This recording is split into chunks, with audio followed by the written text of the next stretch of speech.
I'm a smart investor. I dare say that because I understand the cryptocurrency markets and I am up to date on every new development, fintech and blockchain ecosystem.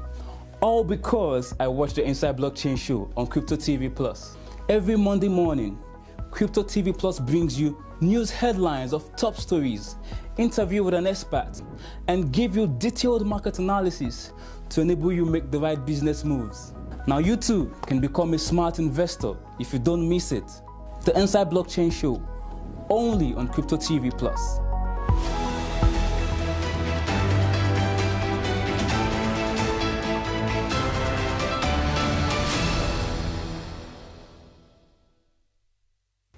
Oh, hi.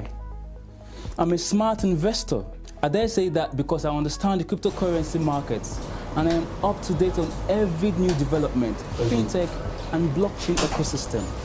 All because I watch the Inside Blockchain. Hello and welcome to Fireside Chat on CryptoTvplus, where we will be speaking with key industry players and top professionals to get their expert opinion about business, life and career, as it concerns the fourth industrial revolution, in this case, the blockchain technology. Now, it's actually interesting to note that this is the first Fireside Chat that we're going to be having on CryptoTvplus, and my special guest, it's a pleasure to have a business consultant, a visionary leader, and the chairman of Protection Plus Services Limited, the popular Ubong King, which is popularly known as the Troublemaker. Thank you so much, Mr. Having me on the Fireside Chat. And, okay, so it's a Fireside Chat, right? Yes. So we are going to be talking about the metamorphosis of business, as we've seen, as people are accustomed to, and what is obtainable right now. But before we go into the conversation proper, I would like our viewers to get to. I personally have experienced you, from the congregation while you're on the stage, but I want our viewers to experience you as well. So just give us a little of your background story. Okay, first of all, thanks. Good to be on CryptoTvplus and Fireside Chat. I don't take it for granted. I was born in 1972, born to a family of 9 children. My father had 2 wives. I'm the first of the 9. I lost my father at the age of 13. He died at the age of 39. So 39 became a watchword for me. And so when I was growing up, when I got to 39, I was scared whether I would go through. I went to primary school in Maryland, Convent Private School. Secondary school, I went to Federal College, in Lagos. It was when I was in my 2nd year that I lost my father. I was going into my 3rd year. My father was my friend, he treated me closely, so I really bonded with my mom, and I were not really good friends. So she used to heckle me, beat the living daylight out of me, so I didn't want to mix with her. That affected my school, so I did not do well in English, but I was a maths freak. So entering the university in 1989, I was dropped out of Unibem. 1990, dropped out of LASU. 1991, I got admitted into University of Calabar to study agri-economics. But because of this English issue, I had to be moved to education agric. And my mom got to hear about it. She disowned me, said I was a failure. And so I ended up working in a fashion house as an office assistant in Lagos. And there I'll stay there 3 months. On the 4th month, I'll come back to school. So that affected my grades. I came out of Unicamp to the 3rd class extra year. And unfortunately, I didn't get to go for NYSC. So my life was looked as a failure, and things were really not good. But I took a passion in security, because when I lost my father, I did not want anybody to lose it. So security became my passion. And I spent a lot of years in security. So the first company I worked in a church for 3 years without salary. So that was where I learned my purpose. My purpose was security. Then from there, I moved on to a company called Pahek. I learned passion there. And then moved on to a company called Alarm Center. That taught me technology. Halogen taught me business, and Excel management services taught me corporate governance. I never worked anywhere for money. I always work for training. I love being trained. I believe that when you train yourself, it gives you the ability to go forward. And I was on board some professional associations in the American Society for Industrial Security, and I kept moving like that. Then in 2009, I started Protection Plus Services from my bedroom, and I focused on maritime security. And it worked my way, and I kept growing and growing and growing and growing and growing, because I'm somebody that I don't stop halfway, I go deep. Anything I have an interest in, I go deep. I want to find out where the juice is in that thing and to pull it out from it. And I'm going to go as much as possible in depth to find out how the results come out. And for me, it paid off. Then a few years ago, I said, look, if I've succeeded in the next part of my life is to start training younger people to become better at whatever they do. Any skill you have, I believe if you are able to hear what people have done, succeeded, it will give you a boost to push. And there's a lot out there, and a lot of young Africans, Americans, all over the world that need to be motivated. I stay motivated, I stay energized, I stay pushed, and that's how it has been for me. Interesting. What an interesting story. If we talk about, like if we mention 10, right, key industry players, pioneers of the, talk about the likes of Fela Durotoye, you talk about the likes of Bankole Williams, talk about the likes of Wale Tejumade, Jimmy Tewe, and the like. There's no how they'll call that list, they will not call Ubong King, right? And you're a pioneer in the security industry. How, going through all this, how was it like, to just channel all your focus, and just say that this is exactly what I want to do, and do it? No, I don't think that was what happened to me. Saying, okay, this is what I wanted to do. Everything I have to do, I believe life is in phases, and once one phase of your life is done, you should metamorphose into the next phase, and you keep pushing like that. So for me, that's what happened. Now in security, I had enjoyed being, as a number 2 in security. I've grown, I've served. Then when I became number 1 was not, at the time I started from my bedroom. So I had this slogan from my bedroom to my boardroom. Remember, my boardroom and my bedroom were just 2 steps apart. So from my mattress on the floor, 2 steps, that's my boardroom. Now, so I built it from there till I got an office, till I had different branches in different countries. So that now started helping me. Then I started seeing something that a lot of people who had better qualifications than I had in university when they came out were just lounging at home, were blaming everybody, blaming the government, blaming their father, blaming the school they went to, blaming their village, blaming everybody. So I now thought, okay, if I can just give them like a day in a week, started with something we call Hang Out with Ubong King, that is like 50 people, 80, then it started to grow to 100, to 200, and to 300, 500. Then we started going from different schools to states and everything. Then we now moved into Thinkation, okay, where everybody comes in and co. We now had Thinkation, we now had first, we had 700, then we moved to 2005, then we moved to 4,000. Then it became a challenge for me. So, and also I kept pushing out this content because I found out that a lot of people that can come there maybe are too far away. So we started using the digital space to be able to communicate with them. So if you don't come, I'll get to you. Yes, I'll get to you. Yes. That's definitely for sure. Okay, now let's talk business. Yeah. You are a business consultant, right? And we are looking at the metamorphosis of business. First, I would like you to take us through the foundation of business itself, how it has been, how people have been doing business, and right now what is obtainable.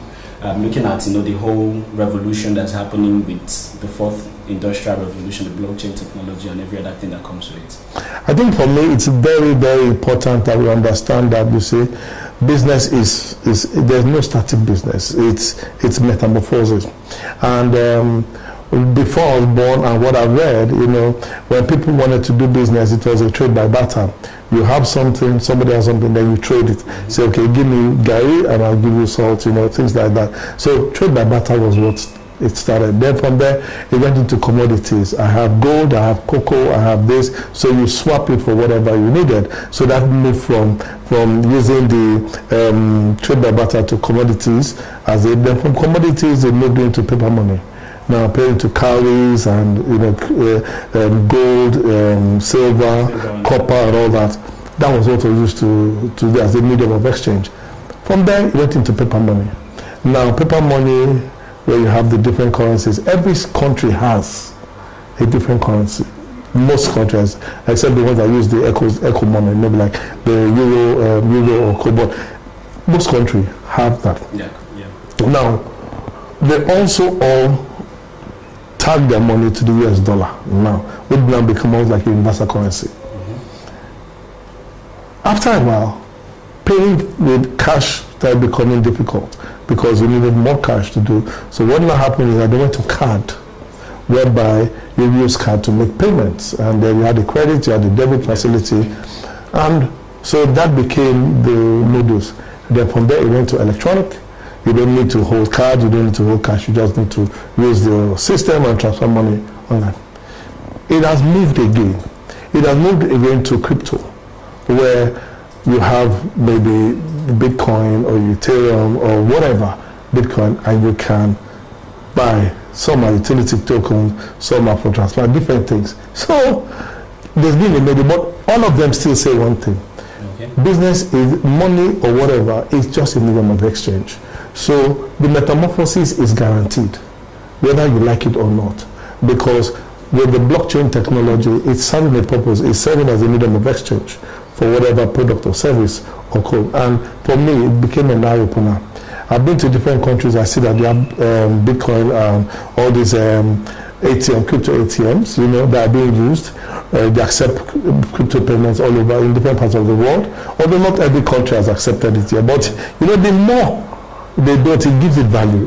Because yet in that same country, there are people that are trading in the crypto, people that have the cryptocurrency, and they're just waiting for legalization. Once legalization comes, boom, they're already there. So what has happened is that a lot of central banks, you know, are already discussing it quickly, because whether I like it or not, that metamorphosis will take place. It may not be tomorrow, it may not be next year, but sure, it will take place. It will, you cannot avoid, you cannot stop it. Okay, Mr. Ubong, before we go deeper, right, when we started as a media organization in 2018, it's actually, we did a survey. I remember doing campus tour. We did go around to do a survey to find out how many people are aware, you know, of something called Bitcoin, cryptocurrencies and the likes. But before we go deeper, I would want to find out at what point and what year did you discover this, right? But before that, because it's a product, I don't know, it's 3 years now for some people. So for some people, they've known about this in 5 years. So they say, okay, they've known about this 2016, 2015 and the likes. But I want to know, when did you discover a thing like this called Bitcoin, cryptocurrency and the likes? I first got to know about Bitcoin something like 3 years ago. But I wasn't really too moved, because I also found out, you know, we had a lot of Ponzi scheme going on. So this one, the name came up and said, come on. Then apart from hearing about Bitcoin, we started hearing of Ethereum, started hearing of the different ones that are coming, Bitcoin Cash, and Stellar, Litecoin, everything. So it was like I see there was a lot of things just coming at you. Then Ponzi was already the aim. People just wanted to get involved, and in Nigeria at that point in time, some Ponzi schemes were really killing the market. And what happens is that the country, especially in our climate, a lot of people don't want to learn. A lot of people don't want to, you know, go deep in studying what it is. So whenever I travel for training for myself, you know, I like to take 1 whole month in a year to train. I started saying that you go to a place and they say you can pay by crypto and Bitcoin particularly, then you can pay by Bitcoin. You now have a Bitcoin ATM. So I now notice that once an ATM machine appears in America or in London or in China or anything, it's just a function of time. It will land here.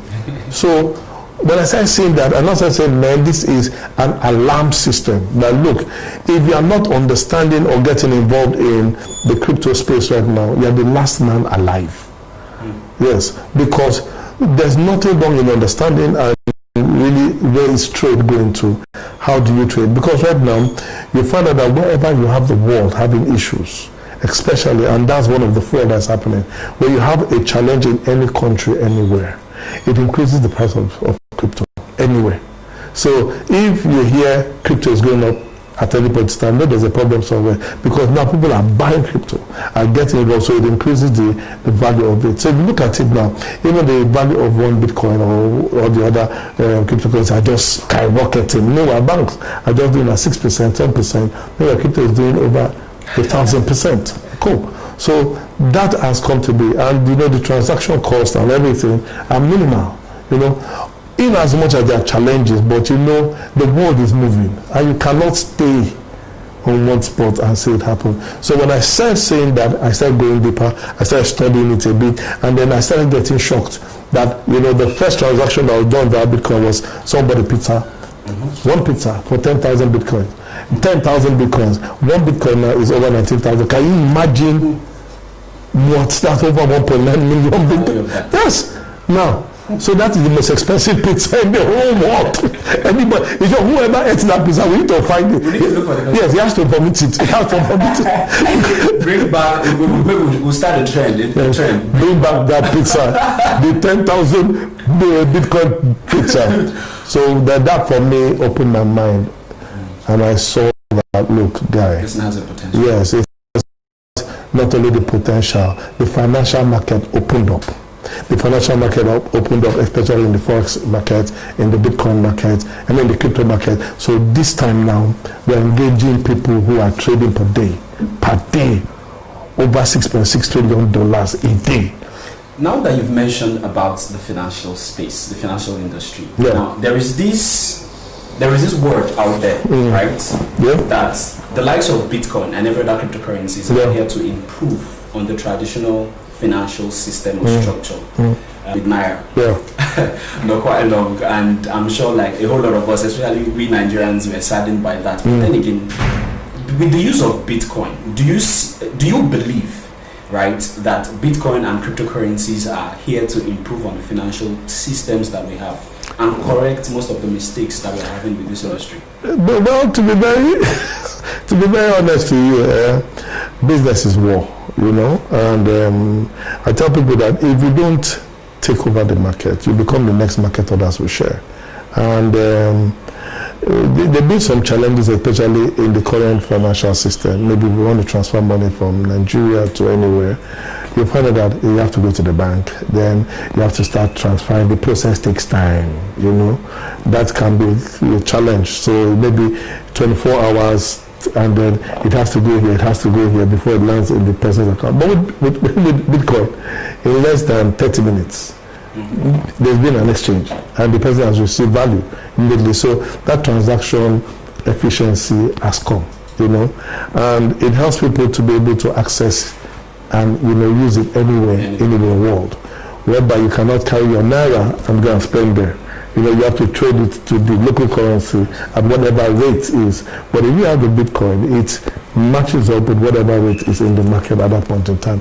So if you say to improve, I would say it is there, it has defined the space. And now it is there to operate, and it will operate and it will grow. Remember I said something. One is that with the advent of challenges in the world, more people are investing in crypto. Secondly is that population growth is higher. So people are investing in crypto. Every change that is happening now has an impact on crypto going forward. So crypto will not, and guess what happens? They have over 6,000 cryptocurrencies right now. So there is one that is coming out every other month. So there will be a time whereby it will go up and stabilize, you know, and by the time the bankers get involved, because they would have to, you know, they don't have any choice because it's taking a lot of their businesses out. It's taking a lot of their businesses out suddenly like that. So when it stabilizes, they have no choice but to accept it as a system that they must also adopt. All right, it's been an interesting conversation with Ubong King. Now, I for one, I know that Ubong organizes a whole lot of trainings, corporate conferences. We're going to find out just after this break if Ubong collects or collects crypto in payment for his trainings. We're going to find out on this program right now. He's going to tell us. So stay tuned. We'll be right back. And don't forget, if you're watching this program on YouTube and Facebook, click that like button and share as well. And drop your comments. Share your comments with us, okay? I'll join you after this break.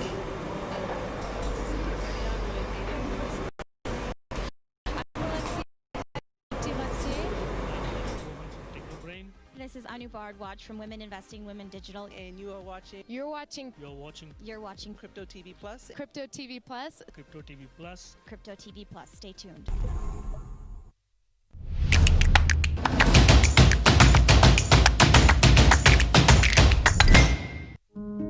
Great opportunities are presented to us every day. But sometimes we miss them, living a life of regret and what ifs. Ones. Or maybe not. Now, digital.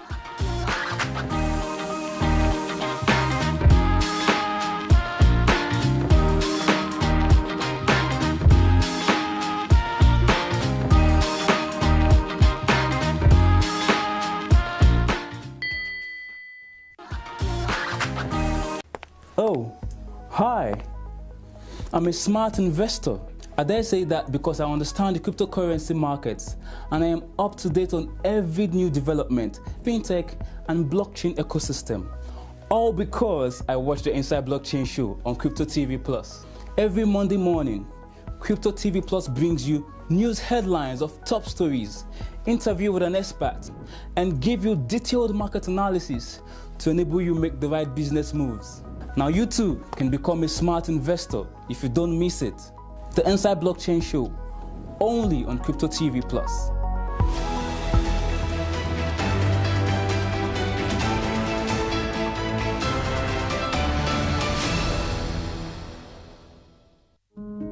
Great opportunities are presented to us every day. But sometimes we miss them, living a life of regret and what ifs. Opportunities come but once, or maybe not. Now, digital money revolution has come to Africa. Wealth is no longer for a selected few. Money has been redefined. Introducing Tatcoin. Tatcoin is Africa's utility token that gives you access to a life of endless possibilities. You can shop, buy real estate, travel, invest, and build wealth. For more information, visit www.abitsnetwork.com. With AWS Mining. I'm Alexia Hefty-Rossier. I'm Anand Mohan from Technobrain. This is Anu Bharadwaj from Women Investing, Women Digital. And you are watching. You're watching CryptoTvplus. CryptoTvplus. CryptoTvplus. CryptoTvplus. Stay tuned. Hi, this is Cynthia Petian with AWS Mining. I'm Alexia Hefty-Rossier. I'm Anand Mohan from Technobrain. This is Anu Bharadwaj from Women Investing, Women Digital. And you are watching. You're watching CryptoTvplus. CryptoTvplus. CryptoTvplus. CryptoTvplus. Stay tuned.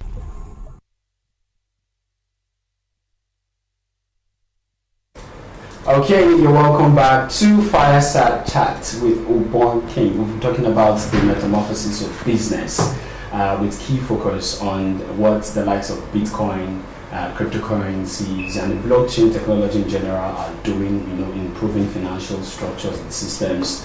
And it's been an interesting conversation with Ubong. And don't forget that you can actually hear from Ubong if you have questions. You can drop them in the comment section, all right, of the channel that you're watching this program from. If you're watching on YouTube, you can use the comment section. It's open to you. So whatever question you'd like to ask, we won't just drop it there in the comment section. I'm going to pick it up and ask. I'll just pick as many as I can because we can't ask him all the questions, definitely.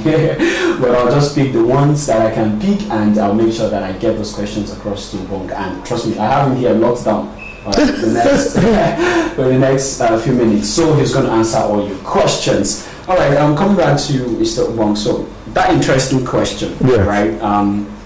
Do you have a system right now that collects payments in crypto for your business, your organization?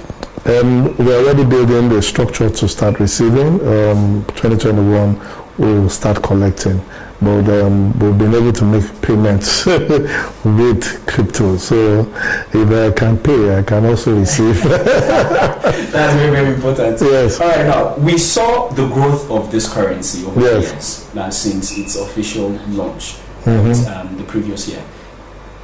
People that didn't get involved or probably didn't know about this must have missed out greatly. Because I'm sure they'll be looking at the price right now in the market and they'll be like, had I known? And looking at it right now, would you encourage people, right, to be involved with this, to come into the industry, right, where this thing is functioning and be part of it, knowing fully well that come on, this thing has a potential to even outgrow what it is right now in the market? Yes, I would also encourage them to educate themselves a little more.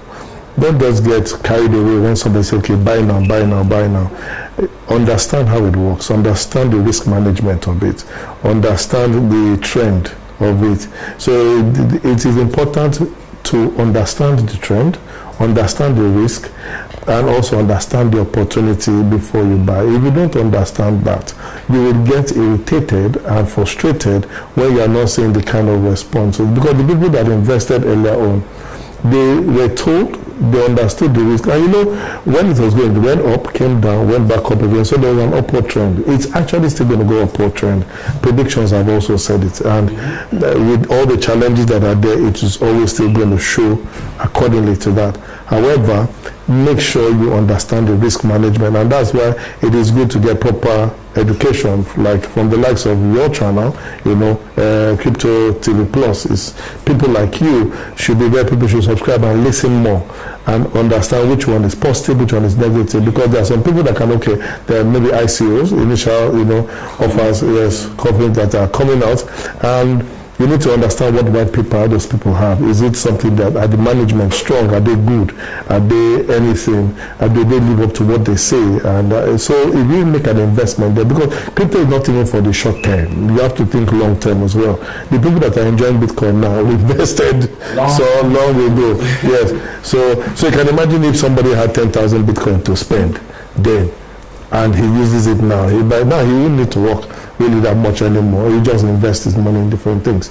So education is critical, you know, understanding risk management. The same way we do business, understand it. So I would encourage people to invest. I encourage people to learn. I also get proper advisory, and that's what I always do now.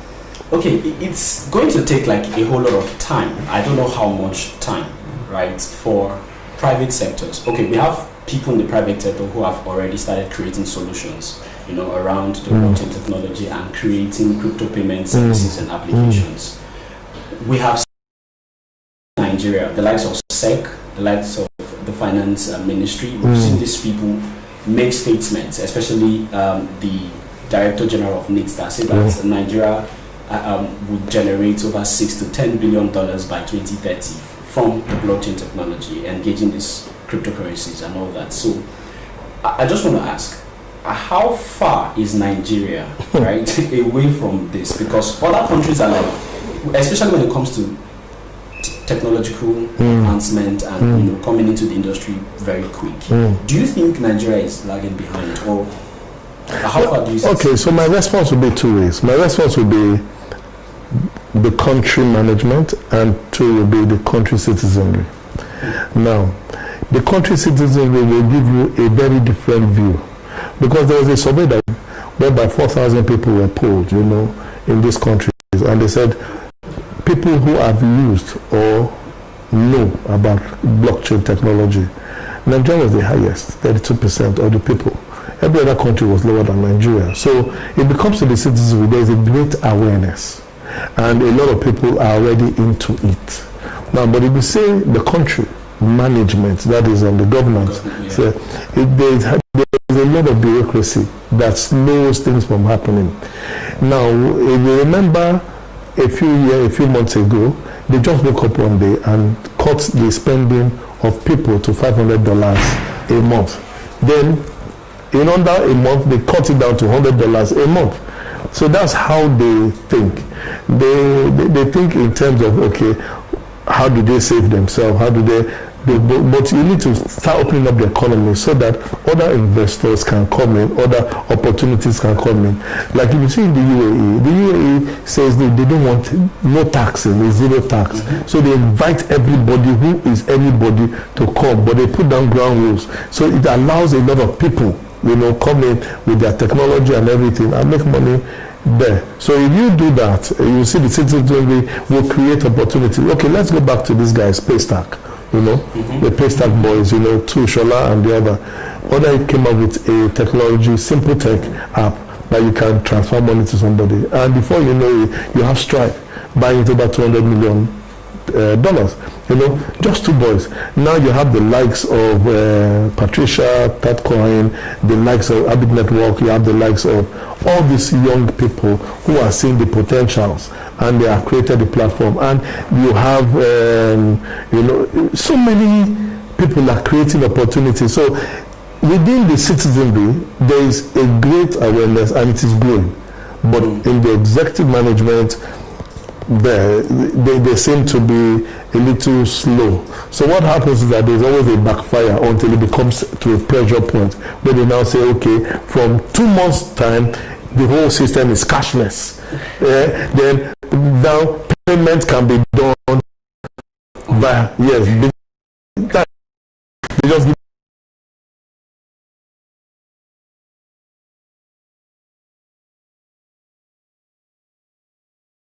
already have the structure ready for themselves. Okay, so right now we're going to be going on our social media platforms to get questions from our viewers. Like I said earlier, if you have questions, you can keep them coming in so that I can just pick a few and ask my guest on the program. So I'll just scroll through and see. What's the marketing strategy? Is that a question? Okay. So this is Adeleke. I actually don't know what he's referring to, but he's asking, what is your biggest tip on networking? Yes, on networking. I don't know. Networking, I think first of all is relationship management. I believe you should always do relationship management. Then if you ask me, because I consult with a lot of people in the network marketing space, I tell you that the biggest tip there is taproting. Taproting is you are not successful on your 8 legs down. So when you recruit somebody, that person must recruit somebody, that person will recruit somebody. So if you understand taproting, that's it. But if you're talking of networking,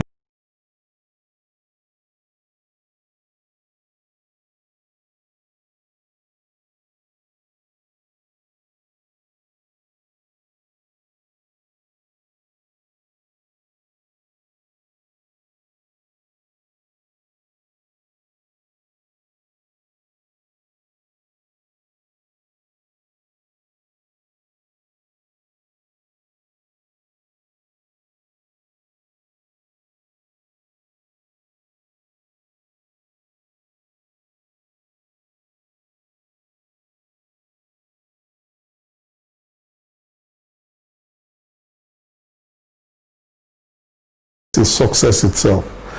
Because early success is dangerous. When you succeed, that is not success. That is just a sample.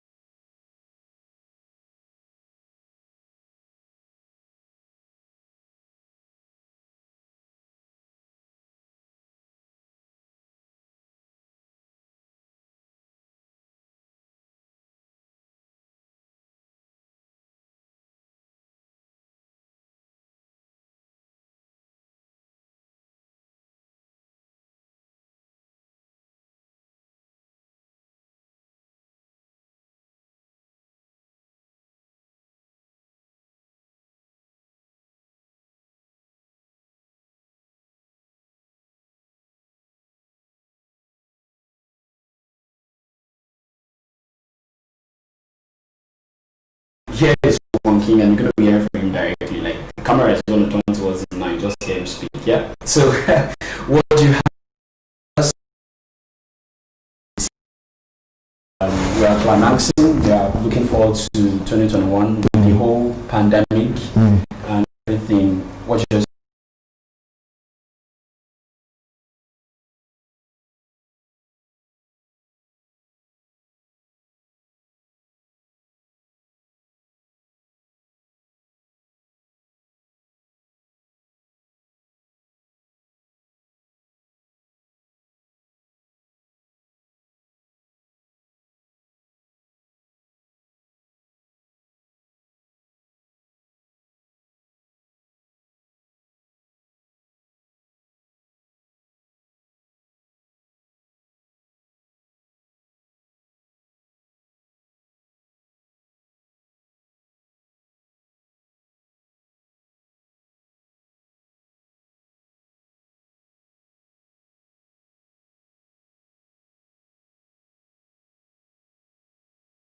trade language, it means that you spend at least every day, 45 minutes every day, blast your head every day, armor your mind. If you want to be a billionaire, start reading about billionaires, see what they do, get on CryptoTvplus every day, and get to understand what they're talking about. Go online, do your research, because those decisions are coming. This era is not for size, this era is for speed. It is not the big fast that swallows the slow. So even if you're in your house there, you can come up with an idea, a concept, or take a trade, understanding the analysis, and then move on. I want you to win. 2020 was just a year of telling us that we're stronger than we are. Yes, I know that it's been tough in January, February, March, April, May, June, July, but guess what? You survived. And if you survived to this year, 2021 is going to be a roller coaster. I don't care what anybody has said. 2020, yes, was an identity year. It won't do us the same thing. Like we say, they carry last. At all, our bracket we don't show. So we have come back to this level of going forward. Our back has hit the wall, and there's no way else. We're going forward. So if you are there with me, let's make it happen. Have a fantastic day, and see you. Stay tuned to CryptoTvplus with Oche. Alright, thank you so much for joining us on the first edition of our Fireside Chat. If you heard it, and don't forget that my guest also mentioned the importance of education. Alright, so just go arm yourself, make sure you learn everything you can, and stay good to CryptoTvplus. For more information, you can visit our website www.cryptotvplus.com, and don't forget to follow us across our social media platforms at CryptoTvplus. If you know you learned something today, you better share. Click on share now. Share it with your friends as well. My name is Tony Obiajiri, and you've just heard from my phenomenal guest, Ubong King. Until I come over next time, keep reading and keep taking profits.